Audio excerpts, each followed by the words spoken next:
Olá pessoal, hoje é dia 28 de junho de 2014 e a gente está começando mais um Tecno Hour. Vamos direto para as notícias. Hoje a gente tem para falar basicamente o Google I/O, né? Essa semana aconteceu o Google I/O, foi nessa última quinta, na realidade quarta e quinta-feira, e tem bastante coisa para falar, mas assim, foi uma coisa meio esquisita, tá? Na realidade, vocês devem lembrar que no último podcast eu tinha comentado que eu achava que a Apple, né, desde ali do lançamento do iPhone 4S tinha ficado meio que numa certa calmaria. Eu tô achando que o Google não é muito diferente, tá? Na realidade, eu mesmo não tinha comprado ainda nenhum outro iPhone depois do 4 e agora a Apple veio e apareceu com um monte de coisa esse ano, né? Então isso demorou o quê? Demorou uns 2 anos, 3 anos para ela realmente aparecer com alguma coisa que valia a pena da gente pensar em comprar. Mas agora o que ficou meio esquisito no Google I/O foi que eu não sei quem assistiu se vai concordar ou não, mas a impressão que eu tive é que ficou com muito vaporware, né, que a gente chama. Ficou com bastante coisa para, olha, vamos fazer isso, vamos fazer aquilo. E pelo menos eu fui nos últimos dois, acho que 2 ou 3 Google I/Os. E digamos assim, para quem viu o Sergey, né, com o pessoal fazendo a apresentação do Google Glass, com o pessoal pulando de paraquedas lá em cima do Moscone Center, depois passando, correndo lá, o pessoal de bicicleta ali dentro, tudo ali do lado da gente. E aí o que aconteceu? Isso daí faz uns 2 anos mais ou menos, que foi o lançamento do Google Glass. Aí depois do Google I/O seguinte, eu lembro que foi a mesma quantidade de dias, porque acho que se eu não me engano foram 3 ou 4 dias que teve de Google I/O. Aí depois deu uma calmaria no ano seguinte, não tinha tantos robôs, não tinha nada como quando foi o lançamento do Google Glass.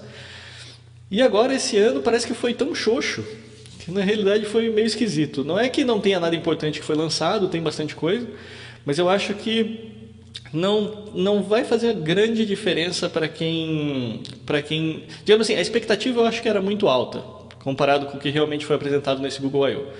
Então, mas vamos lá. A minha opinião, tá, antes da gente começar, foi que o principal lançamento do Google I/O na realidade foi relacionado à parte de web, porque sim, eles fizeram o lançamento do Android L, né, que eles não sabem ainda o nome que vão dar para o aparelho ainda, porque se vocês sabem, sempre tem o nome de um doce, né, e sempre começa com uma letra do alfabeto. Então, o último que a gente tem é o Kit Kat, que foi a versão 4. E agora, depois do K, teoricamente veio um L, mas eles não definiram ainda qual é o doce, então eles chamaram de Google L apenas.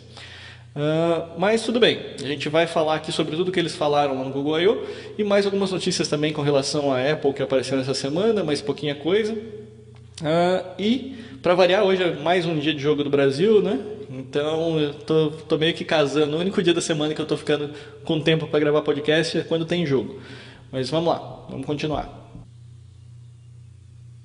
Um projetinho interessante aqui que o Google resolveu montar, que deu para todo o pessoal que estava participando lá do Google I/O, foi esse óculos de realidade virtual, que na realidade é montado a partir de papelão e que você depois pega e prende seu celular lá dentro. Isso daqui apareceram já na internet todas as especificações de como é que ele monta e tudo mais. Ele acaba sendo mesmo que um projetinho interessante. Então eu deixei aqui mais para quem dá aula de computação, alguma coisa assim e queira mostrar para os alunos como é que realidade virtual e realidade aumentada funcionam. Eu acho que é uma boa forma de começar. Então o que eles fizeram foi, eles lançaram uma app, né, chamada Cardboard, que você consegue encontrar no Google Play, e lançaram na internet um molde que você consegue daí pegar, né, comprar papelão, recortar ali aquele molde e montar o óculos, e daí tendo o óculos encaixado com o celular você consegue ter, de acordo com eles, é uma sensação próxima ao Oculus Rift, né, que o Google tentou comprar, acabou não comprando, o Facebook comprou essa empresa. Então deixei aqui como referência, eu acho que vale a pena vocês darem uma olhada, quem quiser. Eu mesmo vou ver se talvez para o próximo podcast ou para o outro, ainda mais agora que minha filha vai estar de férias, né, vou ter que arrumar coisa para fazer com ela. Então é capaz de a gente sentar e montar um desse daqui para a gente ver como é que funciona, tá bom? Então é o Cardboard, vocês conseguem achar no site Tech Tudo mais informações sobre ele.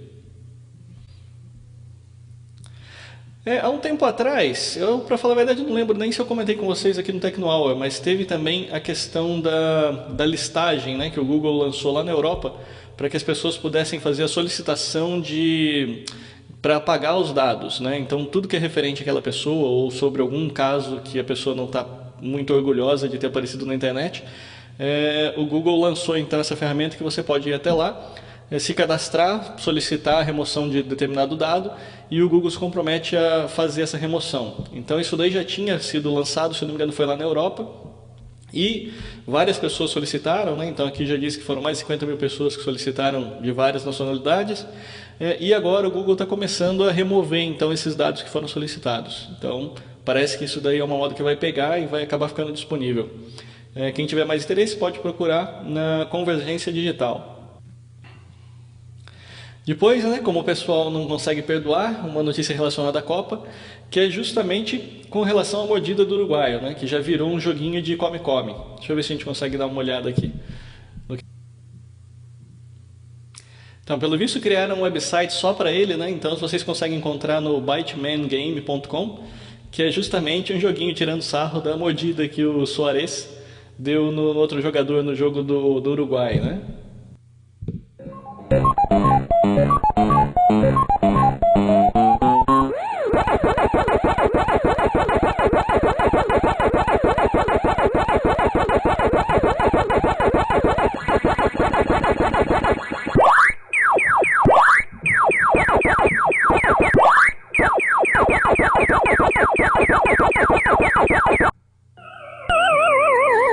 Não sei se deu pra vocês verem, mas aí o que acontece? A hora que o juiz... ok, game over. Não sei se deu pra vocês verem, mas aqui o que aconteceu aqui foi que a hora que o juiz pegou o Suárez, ele colocou uma focinheira daquela de cachorro nele. Então tem bastante gente com bastante tempo na internet, né? Então vocês podem dar uma olhada depois no bitemangame.com. Então vamos lá, então sobre a Google e o Android de novo, o que mudou, né? Vou até entrar aqui nessa página aqui onde o pessoal listou no aplicativos Android. O pessoal listou aqui as 10 principais que eles, na opinião deles. Tá? O que não tiver aqui eu posso complementar que eu assisti daí todo o Keynote. Então vamos lá, Material Design. O que é o Material Design? Material Design, bom, não dá para dizer que é uma cópia, mas o Material Design basicamente tem a mesma inspiração da Apple quando criou o iOS 7. Tá? Então a ideia toda deles é criar um pouco de profundidade, é deixar o design flat, mas com profundidade. Então, por quê? Porque tem uma diferença básica aí. Na realidade, se a gente for falar de design flat de verdade, que seria mesmo o uso daquelas cartinhas e você não ter profundidade nenhuma, né? Por isso que é flat, né? Ele é plano. Quem está usando isso hoje é a Microsoft. Então, se você parar para olhar o Windows 8, olhar o Windows 8 para o celular, né, para o tablet, aquilo lá é design flat, tá? Você não tem sombras, você não tem nada, você tem basicamente só as cartinhas e aquelas cartinhas é o que você usa para trabalhar. Já o caso do Material, ele está usando basicamente um design que é uma mistura de flat, mas com profundidade. Bom, então o que o Material é? O pessoal até começou a se empolgar a hora que eles começaram a fazer a demonstração do Material, justamente porque eles falaram assim, não, a inspiração seria um papel, né? A inspiração é você pegar e você ver você ter um movimento que ele se adequa à medida que você pode amassar, você pode ter sensações de movimento ali dentro, né? Então ele pode criar uma textura, criar um relevo baseado na necessidade. Quando eles começaram a falar isso, acho que todo mundo começou a imaginar que o Google tinha lançado alguma coisa usando algum tipo de vidro especial, algum tipo de material especial que ia permitir, por exemplo, que um botão saltasse da tela, alguma coisa do gênero, né? Que seria... É engraçado que toda a apresentação foi para isso. O pessoal começou a ficar louco a hora que ele apresentou, falou, não, então o que a gente fez foi o seguinte, agora para cada uma das telinhas ali que você tem, né, cada um dos quadradinhos da tela, você vai poder pegar e automaticamente dar uma altura para ela, e essa altura vai fazer então que ele tenha um destaque, já feito o desenho, né, que é o render, via sistema operacional. Então aí todo mundo ficou aquele, tá bom, então é isso daí, entendeu? Então, no fundo, o Material, ele é um avanço, tá, para Android, ele vai deixar a interface do Android mais moderna, mas ao mesmo tempo eu diria que ele não é muito diferente do que vocês têm hoje no iOS 7, por exemplo. Tá? A diferença principal que ele vai ter com relação a... Na realidade é engraçado até isso, né? Porque lembra muito o Windows 8, tá? Por causa do esquema de painéis que eles criaram, mas ao mesmo tempo o fato deles terem colocado isso com profundidade puxa um pouquinho a sardinha para o lado do iOS. Então, o Android está parecendo ser uma mistura entre as características visuais do Windows 8 com os efeitos do iOS. Tá? Então, essa é uma mistura que fez. Eu não acho que isso é uma coisa ruim, tá? Eu acho que vai ser melhor sim para os aparelhos Android. Eu não sei quais aparelhos que vão conseguir rodar isso, né? Então, que aí a gente está começando a falar de textura, está começando a falar de renderização 3D, um monte de efeito que eles apresentaram. Então, eu não sei até que ponto os aparelhos Xing Ling que a gente costuma comprar aqui no Brasil vão conseguir rodar isso de forma transparente, mas vamos ver o que acontece. A ideia é que tudo isso daqui vai ser lançado então até o final do ano.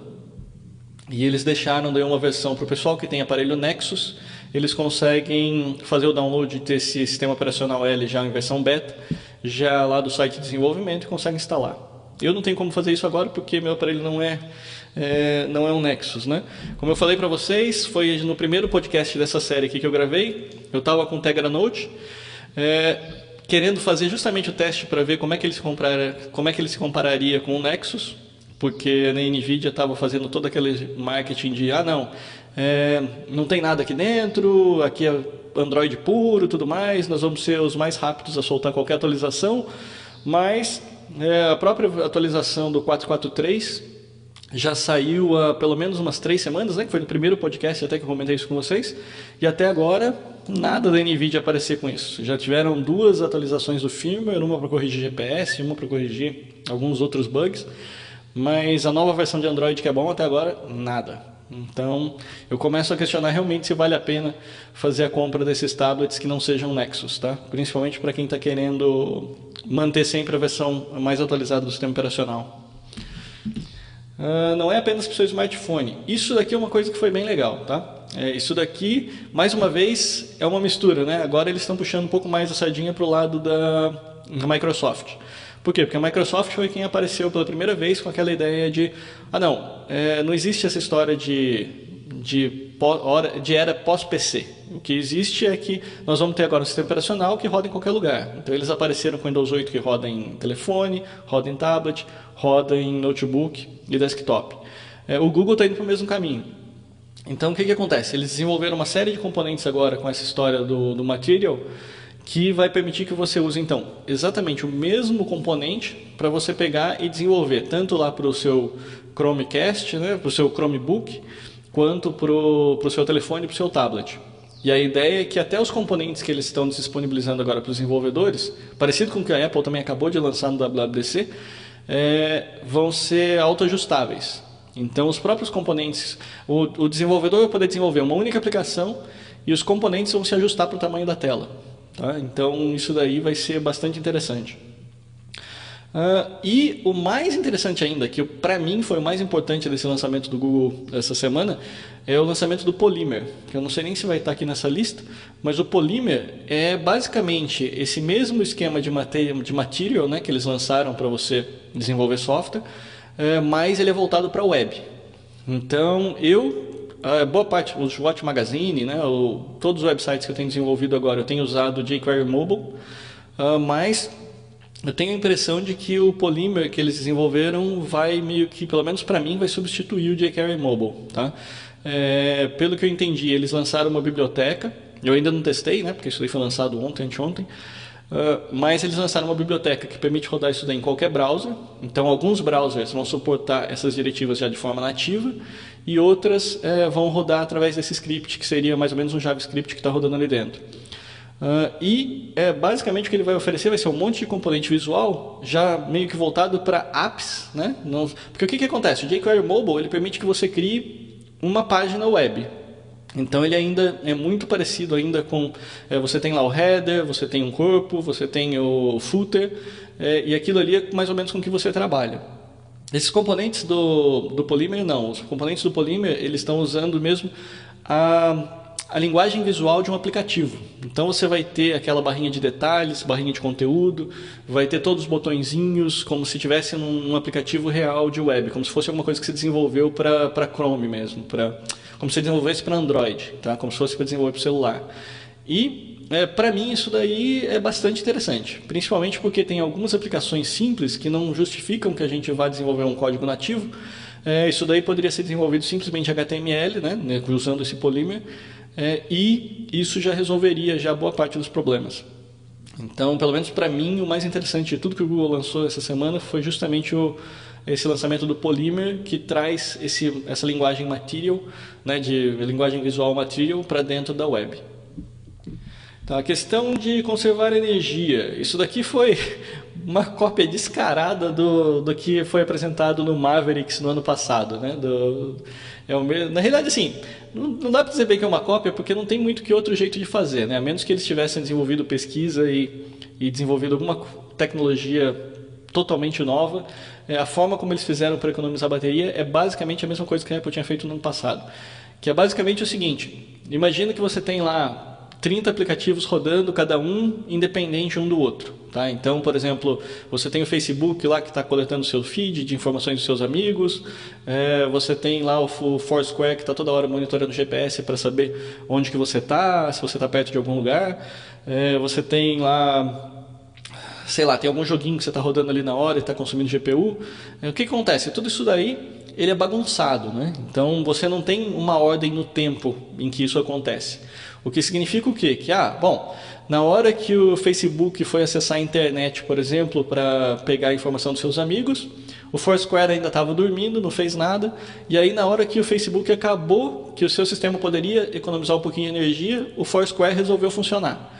E daí ele ligou seu GPS e foi buscar sua localização, depois foi buscar seu Wi-Fi de novo, para poder buscar informação dos lugares que você está próximo.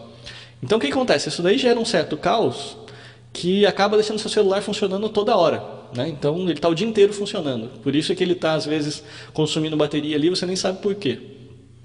O que o sistema de conserva, que eles chamaram de Volta, né? Que é o projeto Volta.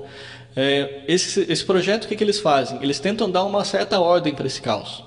Então, principalmente quando o seu aparelho estiver no seu bolso desligado, ele não vai deixar essa casa da mãe Joana acontecer, tá? Ela não vai deixar todo mundo sair correndo e disparando chamada a hora que ele quer chamar. O que ele vai começar a fazer é botar uma ordem na casa, que é basicamente fazer o quê?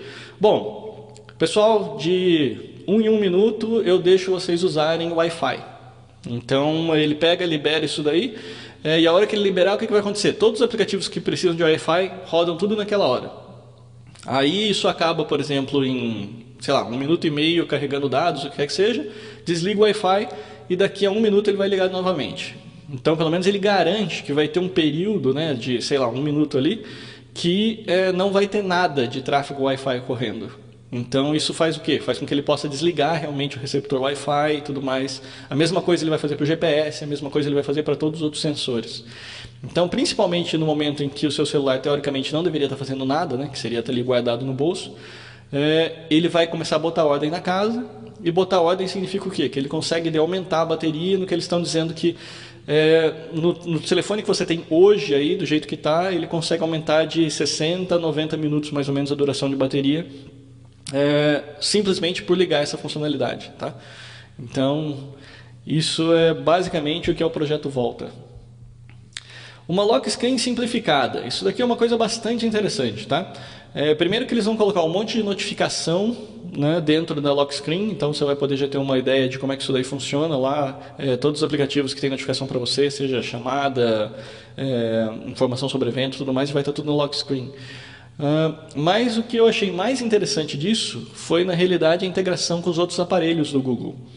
Que significa o quê? Significa o seguinte: eu tenho um smartwatch, por exemplo, né? Eu vou ter um relógio inteligente do Google. A partir do momento que você segura o seu celular próximo a um smartwatch e ele percebe isso, ele percebe que você é você, entre aspas, né? Você pode dizer que não, então esse smartwatch está associado ao Luciano, e a hora que o seu celular aparecer ali perto, ele automaticamente vai causar o desbloqueio do celular. Então você não vai mais precisar colocar senha nem nada do gênero. A mesma coisa, por exemplo, para um Chromebook. Então, se você chegou próximo a um Chromebook e ele conseguiu identificar pelo seu celular ou pelo próprio smartwatch que você é você, então o Chromebook também já pega e já está desbloqueado. Então isso daí que é uma das coisas mais chatas do mundo, né? Que é você ter que ficar digitando senha toda hora para entrar no seu aparelho.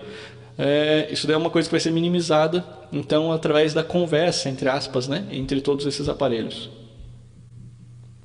O Kill Switch é uma coisa interessante também, né? É outra coisa que a Apple também já tem há vários anos, mas que vai permitir então que você, da sua conta Google, você vai ter lá uma listinha com seus aparelhos, e se o seu aparelho for roubado, alguma coisa do gênero, você vai poder mandar remotamente um comando que vai apagar e matar esse aparelho, deixar ele inutilizável. Tá? Então, isso deu outra funcionalidade que apareceu também agora, ou melhor, vai aparecer nesse Android L que eles estão chamando.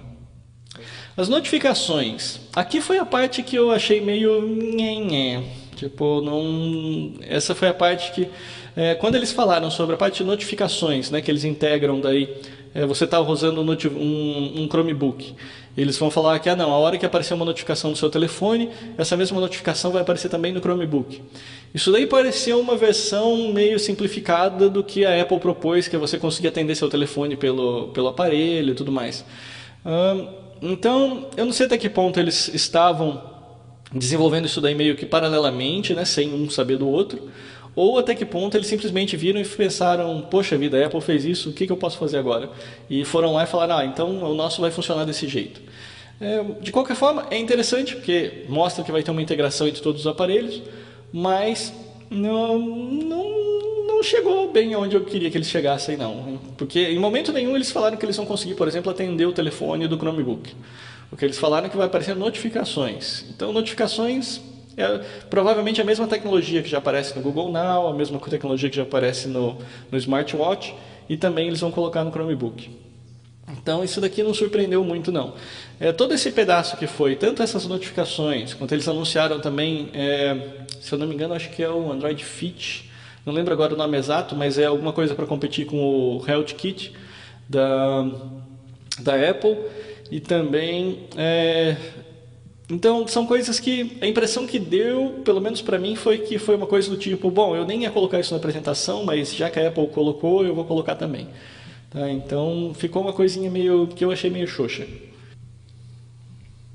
Agora, uma coisa realmente bastante interessante, mas que também é uma daquelas coisas meio vaporware, né, que eles demonstraram ali, mas você não consegue testar isso de jeito nenhum, vai ser justamente a integração do Android com o Chromebook. Isso daqui ele começou a deixar o Chromebook mais interessante, que é o seguinte, a partir da versão então desse Android L, o Dalvik, né, que é o Runtime, né, não sei se vocês já ouviram falar, mas hoje como é que funciona? Você faz aqueles aplicativos todos Android, você desenvolve aquilo ali em Java, e quando você transfere isso daí para o aparelho, tem um pacotinho dentro lá do sistema operacional chamado Dalvik, que é quem roda esse programa para você dentro do seu tablet. Então isso daí ele meio que faz uma compilação, né, uma compilação em tempo real ali do aplicativinho para ele poder rodar então dentro do seu aparelho. O que vai acontecer aqui agora vai ser o seguinte, é que com o Android L eles introduziram esse novo runtime, que seria eu acredito que deve ser Android Runtime, que é ART, né, que eles chamam. E esse ART ele foi desenvolvido totalmente do zero, né? Aí vem toda aquela história, não, ele é mais rápido, ele é mais eficiente, blá blá blá blá blá, mas o principal na realidade é que ele é multiplataforma. Então ele é 64 bits e ele é multiplataforma. E o que deu a impressão aqui é que eles estão desenvolvendo uma versão de ART para rodar no Chromebook, que então provavelmente deve estar rodando em cima de plataforma Intel. E isso vai fazer o quê? Vai fazer com que seja possível então que as suas aplicações Android sejam transportadas para o Chromebook. Então isso é o que eu achei mais legal. Isso é uma coisa que eu vou ficar olhando muito de perto, porque a hora que eles lançarem isso, provavelmente, sei lá, no final do ano ou no ano que vem, eu vou ter que ver primeiro quais aparelhos, né, que vão rodar isso, que eu não sei se vai ser todos ou não, mas que a partir do momento que eles conseguirem transformar em uma coisa unificada, tanto o seu aparelho celular quanto o seu Chromebook, o Chromebook ganha muito mais funcionalidade, tá? Porque daí é aquela história, as telas Android acabam virando janelinhas dentro do Chromebook, então você consegue rodar praticamente qualquer jogo, qualquer coisa que você quiser dentro do Chromebook, com a vantagem que o Chromebook tem o teclado, né? Então eu poderia passar a usar, por exemplo, um editor de texto e tudo mais dentro do Chromebook, da mesma forma como eu uso, digamos assim, se eu estou fazendo uma anotação rápida no Evernote, eu posso tirar o meu celular no metrô e fazer essa anotação. Agora, se eu quero anotar uma aula, Tá? Então eu poderia pegar, deixar meu celular no bolso, abrir meu Chromebook e ter o mesmo Evernote ali rodando no meu Chromebook e fazer as anotações. Então isso, na minha opinião, faz uma diferença tremenda, porque o Chromebook, na minha opinião, ele não conseguiu deslanchar muito, acho justamente pelo fato dele só ter acesso a HTML. Então, não tem muitos desenvolvedores ainda, não tem muitos aplicativos comparáveis, né, profissionais, com o que a gente tem dentro do Android. Então, aí eu acho que valeria a pena. Se eu conseguisse realmente rodar meus aplicativos Android do jeito que eles estão ali dentro do Chromebook, passaria a valer a pena ter um Chromebook. Tá? Então, outra informação interessante é que quando eles dizem a questão do Android no trabalho, foi feito, na realidade, uma compra, né? O Google comprou uma empresa que fazia parte de edição de texto e tudo mais, e eles trouxeram isso daí para o Android agora, na realidade para o Google Drive, né, para os aplicativos Google de forma padrão. Então agora, o principal problema que a gente tinha, que era a integração com os arquivos Office, né, da Microsoft, agora eles vão ser nativos. Então parece que nas próximas semanas, todos os aplicativos do Google, né, que seria do Google Office, lá o Google Docs, spreadsheets e tudo mais, eles vão conseguir nativamente editar os arquivos da Microsoft Office. Então isso, para quem costuma usar isso no trabalho, é praticamente um requisito, né? Não dá quase para você fazer alguma coisa dentro de uma empresa sem ser compatível com o Office. Então a partir de agora, então, o Google vai passar a ser 100% compatível com o Office. E depois a última coisa que eles dizem aqui na lista é justamente a parte da disponibilidade, né? Então eles falam que você pode pegar esse Android L e instalar dentro de um dos programas, dentro de um dos aparelhos Nexus. Então já tem lá as imagens para o Nexus 5, Nexus 7. Então basta se cadastrar como desenvolvedor, fazer o download e instalar nos aparelhos. Eu vou ficar ainda de fora por enquanto, porque eu estou esperando ainda para ver o que a NVIDIA e a Gradiente conseguem fazer com o Tegra Note. Vamos lá. É isso que dá as cabeça dura, né? Aí eu vou dar uma passada aqui pelo resto das notícias que eu separei, porque eu sei que aqui tem mais coisas além daquelas 10 que foram listadas. Então, deixa eu dar uma olhadinha aqui o que mais que o Google apresentou. Teve então o lançamento bom, não é bem lançamento, né? Foi a divulgação do primeiro protótipo daquele smartphone. É um smartphone modular que o Google está criando. Na realidade, não sei se vocês já ouviram falar, é um projeto que já vem desde o ano passado, na realidade, e que basicamente o que o Google está fazendo eles estão pegando esse quadradinho, né, e parece meio que um Lego, e ali eles vão plugar componentes, então, para fazer um aparelho celular. Então, teoricamente, você poderia plugar uma câmera, plugar uma memória, plugar um SSD, um processador. Então, você poderia depois só trocar essas peças e ele funcionaria automaticamente, reconhecendo tudo isso daí, e funcionaria daí como seu celular. O problema é que nem na demonstração o negócio funcionou direito. Então parece que os engenheiros do Google que tentaram fazer a apresentação não conseguiram fazer ele funcionar. Então a ideia era mostrar ele funcionando, mas ele não conseguiu nem dar boot.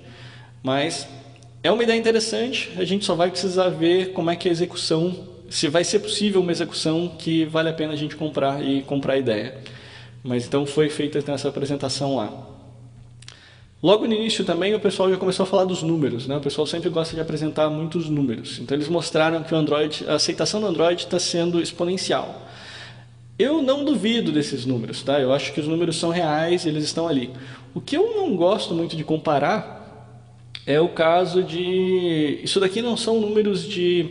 Como é que eu vou dizer? Eles não são números de high-end, tá? Então, justamente pelo Android ser open source, a gente está falando de Androids que estão desde numa cafeteira até em um Galaxy S5. Então, a gente está falando de coisas que são diferentes. Eu não diria, embora ele venha e me fale, não, a gente está tendo 1 bilhão de ativações do sistema operacional então no mês. Eu questiono o quanto disso realmente é de pessoas que gostariam de comprar aplicativos na Play Store. Tá? Imagina o seguinte, quanto desse 1 bilhão realmente é um cliente para mim? Tá? Até porque depois quando eles falam do que eles pagaram para desenvolvedores, se eu não me engano eles colocaram acho que 5 bilhões de dólares na mão dos desenvolvedores. Bom, eu vivo um dilema sério, né? Porque a questão é a seguinte, para eu como usuário, eu gosto de Apple. Por quê? Porque eu sei que se eu tiver aqui, por exemplo, para uma aula e fazer anotações, eu sei que aquele programinha não vai não vai crashar, não vai me causar problema nenhum, eu posso usar sem medo. Agora, em casa, eu gosto do Android. Por quê? Porque nele eu consigo brincar de todo jeito, né? Então o Android é meu Lego. Eu consigo pegar, instalar um monte de coisa diferente, colocar controle remoto, controle de jogos. Consigo fazer o que eu quiser em casa com ele. Então, esse é um problema que eu não consegui ver o Google resolver ainda, que é deixar o Android confiável a ponto de eu poder ir para uma aula sem medo e conseguir fazer anotações, conseguir fazer apresentações e usar de verdade o Android como meu principal aparelho. Hoje, se eu tiver que escolher um dos dois, eu vou acabar levando meu iPad ainda se eu tiver que ir para a universidade. Né? Por quê? Porque ele é confiável. Acho que o grande problema é esse. Eu consigo confiar no aparelho da Apple, porque eu tenho usado há anos e nunca tive problema de crash, nunca tive problema de perder dados. O que não acontece com o Android. Por exemplo, da outra vez eu tinha um Samsung Galaxy de 10 polegadas, daquele Galaxy Note, que eu fui para cobrir um evento da própria Samsung, se eu não me engano, né, junto com o Google lá em São Paulo, não me lembro agora do que era. Fui fazer anotações, no meio da anotação, crashou, crashou o sistema de bloco de notas que eu estava usando, perdi tudo que eu tinha feito naquele dia, e aí eu tive que fazer depois um podcast de memória, baseado na hora que eu cheguei em casa, do que eu lembrava do evento. Então, isso não pode acontecer. Então, enquanto não tiver estabilidade, não tiver confiabilidade no sistema Android, ele continua para mim sendo um brinquedo. É um brinquedo caro que eu gosto do mesmo jeito que eu gosto de um PlayStation ou gosto de um Xbox. Mas eu, particularmente, não consigo ainda usar o Android como aparelho principal quando eu preciso fazer alguma coisa relacionada a trabalho, alguma coisa que não precisa perder. Talvez muita gente escutando esse podcast não concorde comigo, né? Talvez tenha, a única coisa que ele conhece é o Android. Mas, realmente, não dá para comparar hoje a estabilidade. A estabilidade e a qualidade dos aplicativos hoje, do iOS e do Android. Jogos, tudo bem. Jogos, por quê? Porque jogo você não vai morrer se você perder uma fase, alguma coisa assim, não vai te atrapalhar em nada. Mas, realmente, aplicativos que você precisa para trabalhar, hoje o Android tem um problema sério.